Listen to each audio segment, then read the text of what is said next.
Yo, it's the exam coach checking in. I want to do a quick podcast today on something that I think is really small but makes a huge difference. And when people do it, you can really tell how bad they want it, what their mindset is, and how they're generally approaching their goals. So, one of the things that I do that definitely irritates my mum, but I just have to do it because it's just not a priority at the moment for me, is I do not iron my clothes or my trousers. They're a little bit creased sometimes, for example.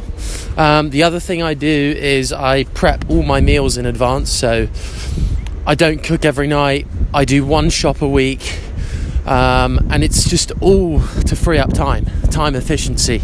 You know, in a capitalist society, time is the asset. If you've got time, you've got an opportunity to make something happen. And you can really see the difference between what people say and what they do when you look at these kinds of things. The things that can easily be deprioritized in order to free up time to make time for the key goal you're tracking towards, which is, you know, the business objective you're trying to achieve. So, for example, I took inspiration from people like, you know, Jobs, Zuckerberg, who traditionally, or classically I should say, would wear the same clothes every day. Obviously not exactly the same pair, but they pretty much just, you know, Jobsy would wear that black turtle, jeans and trainers. I don't know if he wore it every day, but I pretty much I haven't actually seen him in anything but that in a business context, which is amazing. So I'm guessing he had 7 pairs of that or 5 pairs of that. Fair play to the man. Obviously you don't need to go into what he achieved. Everyone knows it. But just the fact that fashionable part of his life was something that he just deprioritized in order to, you know, limit decision fatigue. It was another decision he didn't need to make in the morning.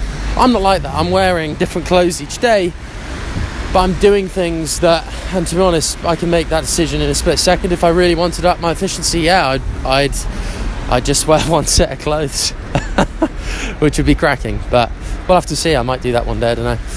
But and the same with Zuckerberg. Obviously, he wears that kind of grey blue t-shirt, set of jeans and some pumps, and it goes without saying what he's done as well.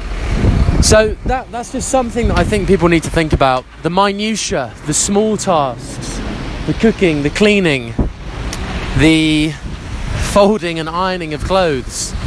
You know, my room's tidy and stuff. I make sure I'm organised and I can find stuff. But the little tasks that add up, like, you know, putting that chili seasoning on your pasta or whatever you have, I don't know.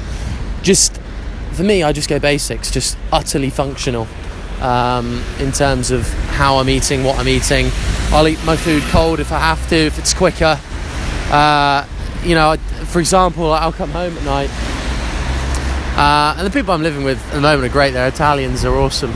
But it's just different, right? They love their food, and they're going into detail, into, you know, making it taste nice, and you know, really beautiful dishes every night. But 2 to 3 hours spent in the kitchen most nights prepping food, and if that's making you happy, hats off. Like, I absolutely think that's the right thing that you should be doing if that's what you want to do. But what I'm saying is that it's not a bad thing if you just don't want to do that. If you just want to, you know, whack a Tupperware box with some quinoa and chicken and just bang it in the microwave, 1 minute, wolf it down, and then you're hitting the desk again, you know. And guys, this is just a different way of doing things. Often people think it's rushed or you're not enjoying yourself, but if I'm perfectly honest, it just takes a bit of self-awareness. I would not be enjoying myself if I was spending 2 hours in the kitchen every night. If I was going to Tesco every day to pick up that little piece of seasoning, that chicken breast that I'm cooking in the evening. No, just order it in on a Sunday. Amazon Fresh. Optimize your order so that the food doesn't go off. Like, you just change your diet, just front up. Change your diet to basically foods that keep well, and then through the front half of the week eat the foods that perish quickly, and just get into that rhythm. And then obviously if you're eating out and stuff, it's just a different ball game. But there you're integrating other things, right? You're integrating things like spending time with friends, socialising. So it's a different kettle of fish, that. But just those three things, I think you need to think about. Your fashion, where is that taking up time? If you're living at home and stuff, and you're doing family shifts on the ironing board or whatever, cool. But if you're living solo, is ironing stuff that doesn't really need. Just buy some like non-crease stuff. Why not? So think about that. Think about food. How can you optimize that to spend less time cooking and just generally not working? And then thirdly, I think maybe one of the things that people, and I've done this on Snapchat and stuff before, where I've snapped people on trains playing Candy Crush. Or the trains is one of the best times to work, hands down. It's absolutely cracking. So think about that. Instead of playing Candy Crush, make notes, like practice whatever you're prepping for in the future, and just get stuck in. Use the time efficiently. Don't use it to do nothing and just ponder or play games.